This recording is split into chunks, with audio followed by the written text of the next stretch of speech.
Morning, boys. What's going on? Oh, we've just come to a conclusion that homeland over hockey. That would be the takeaway from this morning thus far. But that's not everyone. Okay.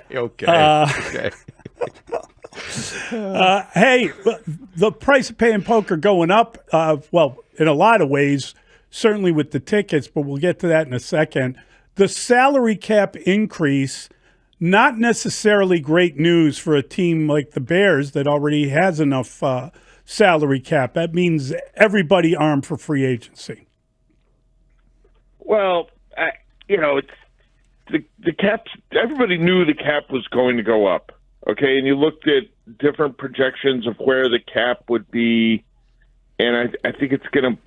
And they still don't know exactly where it's going to be. The NFL teams were given a range yesterday because the league's got to finalize negotiations with the Players Association on specifically what number it lands on. It's projected now to be maybe $6 million more than people originally thought it was going to be. That's $6 million more for the Bears, $6 million more for the Packers, the Vikings, the Lions, and every other team. So when it's a league-wide thing like that, I don't think it has any impact on the Bears because everyone is getting the same increase of what it was conservatively estimated to be. Cap space has not been an issue for the Bears for quite a while, with the exception really of 2022 when they kind of reset the books and they carried a bunch of dead money this season. The cap space wasn't an issue at all a year ago. What's an issue is not having enough talented players, and just because a team has a lot of cap space, it's no guarantee that it will be filled with players in March that wind up being difference makers in September and October. Excellent point, Brad. Good perspective. So tell me this. First of all, people learn that they have to read your mailbag because it's chock full of good information, as it was yesterday on ChicagoTribune.com. In there, you explain what might happen if the Bears have to go to Plan B. I guess that's me calling it Plan B. If Plan A is Trey Smith and he's not available for whatever reason, who are some guards that might come to mind as Plan B?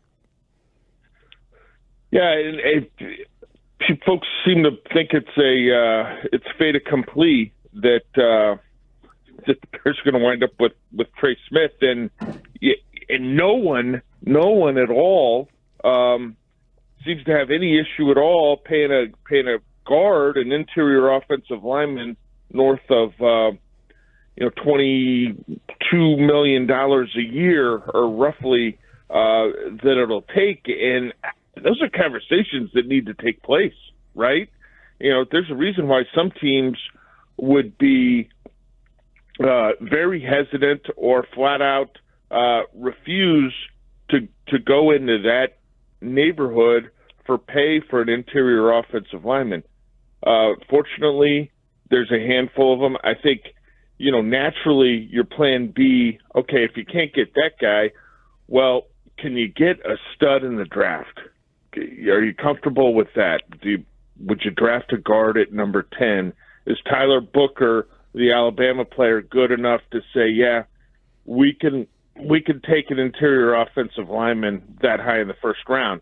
And if you are advocating for them to sign Trey Smith, if he's available in free agency for a deal that's going to cost $22 million or more annually, then you got to be fine with drafting an interior offensive lineman in the top 10, right? Like, you can't say 10 is too high to draft a guard and still be okay with paying $22 million a year, because I think some people don't like the idea of an interior lineman that high in the draft because of positional value. Well, if you're going to place value on it at $22 million a year for a guy, then you better be willing to draft an elite one that high. Aaron Banks of the 49ers, former Notre Dame offensive lineman, he'd be an option.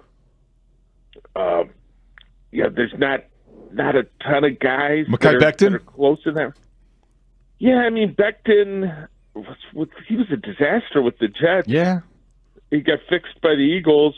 Is he all of a sudden the player the Jets thought they were going to get years ago, or was he potentially made better by the players around him? There's a handful of guys that would be suitable one-year options or short-term options if the team has, say, a high draft pick at one guard position and invests heavily at center. You could plug in a guy at that other spot. Kevin Zeitler's from just up the road in Brookfield, Wisconsin. I think he's actually hoped he could land with the Bears at a couple points during his career. Spent this past season with the Detroit Lions. He's an older player, though.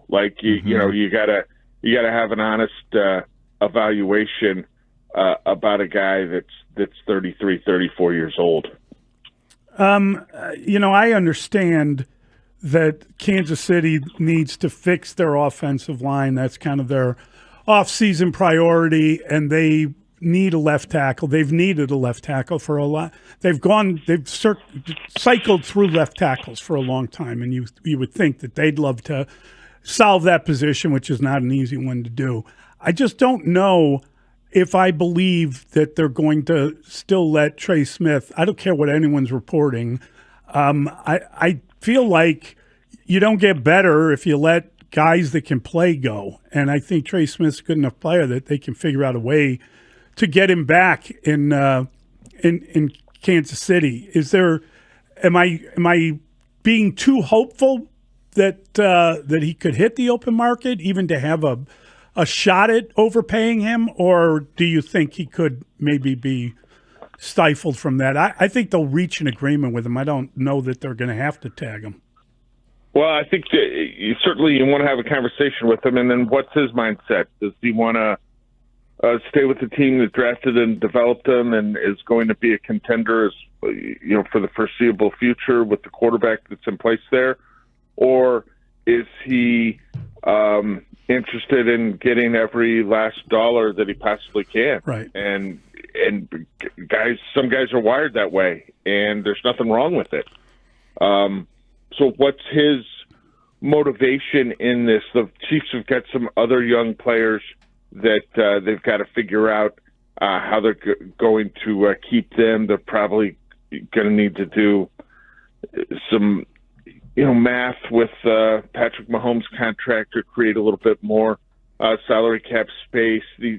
When you draft and develop and you've got an elite quarterback and you win a lot of football games, these are problems that you encounter, and they're good problems to have. And the Chiefs might be opposed to sinking huge money in another guard. They might feel confident in their ability in this draft to go out and get a really good player that they can then have on a very affordable rookie contract. They paid Joe Thuney in free agency in a big way several years ago. I think the deal at the time averaged like $16 million a year. Might have made him the highest paid guard in the league at the time. He's going to be entering the final year of his deal. Do they extend him to lower his number? I don't see him having huge money in two interior offensive linemen, but I'm sure they're going to look for a way to potentially keep Trey Smith, and it'll be interesting to see how that plays out, because the Bears and a host of other teams, and there's a lot of teams that are going to have ample salary cap space, guys. Like half the league is going to be above $30 million in cap space. So there'll be competition for that guy in the market. All right, Brad, let's talk about this 10% ticket increase coming after a season in which the Bears lost 10 straight games. In the letter to season ticket holders, Kevin Warren indicated, maybe as a way to assuage the fan base, that they would be aggressive in free agency. But it's the same team president that a year ago, I think almost exactly a year ago this month, talked about how happy he was that Justin Fields was still a Bear and would be a Bear, and that didn't go very far. So I don't know what to believe in these letters to the fan base. What do you make of the ticket increase, and how do you think that they did in terms of justifying it? Well, and they could charge anything they want because there's still demand.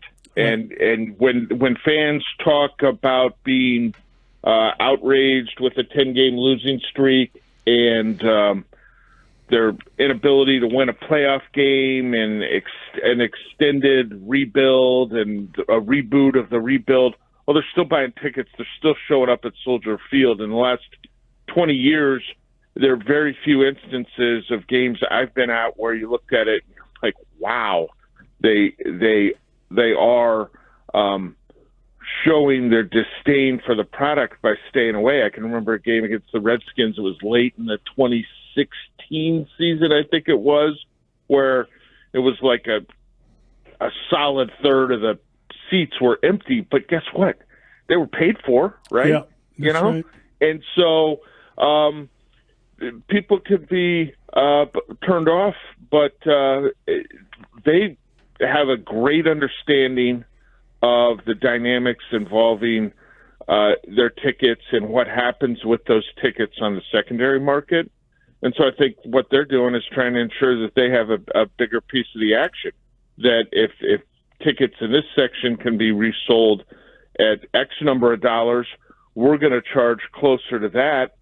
So we're taking a bigger piece of the action, and the fans have continued to support that and buy the tickets. You know, the letter was a bunch of gobbledygook and corporate. Like if you're trying to appeal to your common fan who buys season tickets, I don't know that was the way to go. But they've got a captive audience. They got people that are still shelling out money to come see them, that are consuming the product, that are spending their time on Sundays following the team, and I think they're probably pretty confident that it's not going to be an issue for them. It's bold though, because in the past, when they came off embarrassing seasons and when they played really poorly, it would be flat, right, or it would be a really minimal raise to the season tickets, and there would be kind of a different tone, I think, in the letter that they sent out. But they're going bold. They believe that they can get this thing going in the right direction, and if they do, people aren't going to care what they're paying for the tickets, I don't think. I just wonder, as an experiment, just listening to what you said, how high could they go where people wouldn't pay? I mean that. Yeah, like 30%, 40%? Someone's still going to pay. Unfortunately, they're taking advantage of that. Yeah, that's a sliding scale based on how the team's performing, right? Mm-hmm. You know, if the team is 10-7 and plays in a wild card game next year, they're going to be like, all right, yeah, the Bears are back. And I mean, you know how fans are around here. Like it's either they're in contention for the Super Bowl or everyone should be fired. So if they go 10-7, they'll be a shoo-in for the Super Bowl the year after that, and people will pay a 12% increase. I don't know, but that's the NFL. It's king. They print money. That's why the valuation for these organizations is through the roof, because the media rights contracts are massive and only continue to grow. So, Brad, among the items in your mailbag was a description of every new staff member that would maybe the assistant coaches that were added this week and maybe not announced yet. Please tell the audience and share with me how the Bears have an assistant special teams coach who has a PhD. Oh, yeah, I haven't talked to the guy yet, but Anthony Blevins was a grad assistant. I think it was at Mississippi State, and was a grad assistant coach, and he obviously took his graduate level classes very seriously while there, and was able to get a doctorate. So they've got Dr. Blevins to help out Richard Hightower with special teams, and you would imagine that's a good thing, right? It's impressive. Will you call him Dr. Blevins, or will you call him Dr. Football, or maybe Dr. Special Teams? Yeah, they don't let us talk to the assistant position coaches very regularly. And he's been around previously. I believe he was a Bill Walsh a fellowship intern for him previously. Has got some experience with the New York Giants and Arizona Cardinals as well. Impressive credentials. You don't see that very often on a coaching staff. You don't see a guy with a PhD coming to. Yeah, I don't know that that's something you want to, like, you're using that card very often with your players, but clearly he's going to be a sharp guy, right? Definitely. Well, he's gonna have like a jacket with patches, and he'll have a pipe while coaching the long snapper. With brandy. With a snifter of brandy. Every time I hear doctor, I'm like, this guy's going to have like a stethoscope around his exactly. neck, or what? A white lab coat, but no. All right, Brad. Kind of doctor. So next week is the NFL Combine. I think the Bears as a staff are leaving Sunday for Indianapolis. Ben Johnson and Ryan Poles will address the media. When will we hear from them? And what does this week mean for the staff that's maybe getting together and going on a road trip for the first time? Yeah, I think they're talking on Tuesday, but I know they've set the date and maybe even the time. I'm just keeping it one day at a time right now myself, though, Dave. Before I get to that next week, I respect that. I am looking forward to hearing what they have to say, but you would hope that when by the time they hit the road, they've got a pretty good feel for the players that were on the roster this past season, and that's guys that are still under contract and guys that are coming out of contract, and they'll need to make decisions on here in the near future because they haven't had a lot of time.